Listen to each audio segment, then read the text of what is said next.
Christ says here in John 16:16. He says to his disciples, and the word while really isn't in the Greek. He just says a little. And I kind of like it that way because whenever God says something that's not complete, you know, he says a sentence or a phrase and it seems like, where's the rest of it? Where's the end of it? It kind of gets your attention, doesn't it? It's like, wait a minute, what'd you say? Now he's got your attention. He's going to say some things to us. And I really think that that's exactly what Jesus has done here. In fact, he says in John 16, a little bit later, in verse 25, look what he says, John 16:25. These things have I spoken to you in Proverbs. Okay? So when he's talking here in John 16, he's speaking to us in language that it's not that it's not true, it's true. But the problem is that when we hear it, to us, it's a parable. It's a proverb. It's a deep saying. And so he says it to that way, I think, for two reasons. Number one, because he knew they didn't understand. And even though he would say to them what was really going to happen and what was happening, they wouldn't understand it. And yet, it also piqued their interest, and they got their attention. So he says it here. In fact, remember what he asked in verse 5? He says, I go my way to him that sent me, and none of you ask me, where are you going? Wouldn't that get your attention? It's like, I'm sorry, I wasn't paying attention. You said you were going somewhere, and I didn't ask you where you're going. I must not have been paying attention.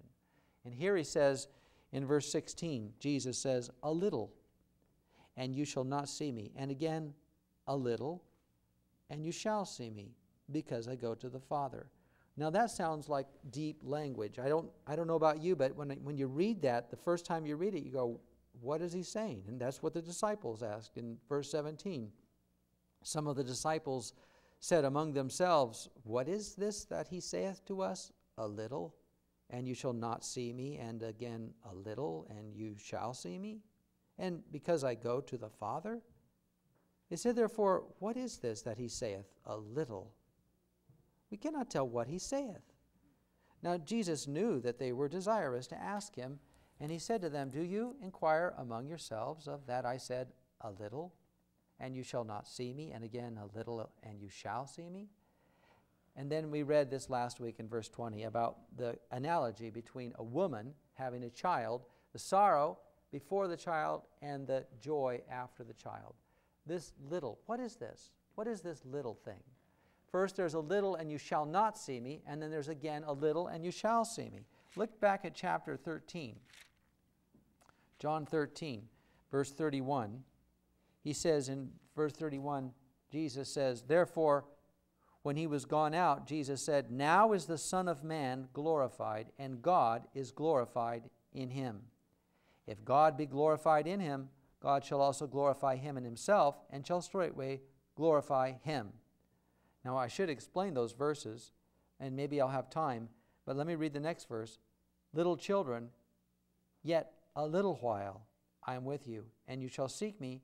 And as I said to the Jews, whither I go, you cannot come, so I now say to you. And then if you skip down, and Peter said to him in verse 36, Lord, let me just paraphrase, where are you going? Jesus said, where I go now, you can't follow me, but you shall follow me afterward. And then Peter said this foolish thing after Jesus said you can't. He said, why can't I?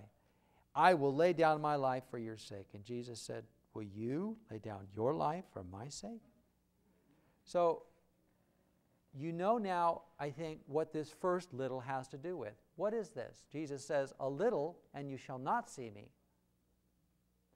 Well, understand that Jesus, in just a few hours, maybe 2, 3, was about to be taken and crucified. And when he was taken from them, what happened? Peter and John were there with him, and they took him. The soldiers came and took him, and they saw him no more at that point. He was taken from them. Remember, he was taken by the soldiers. The soldiers took him into the place of judgment where the high priest Caiaphas should have been, and the chief rulers and the priests started then, and then they took him to Pilate, and then they took him to Herod, and they took him back to Pilate, and he was back. He was all over the place. He wasn't with the disciples anymore, was he? In a sense, he was taken away from them completely. But then at the cross, you know that he was that John was at the foot of the cross, because it was when Jesus said to him, John, he said to him, woman, behold thy son. Thank you.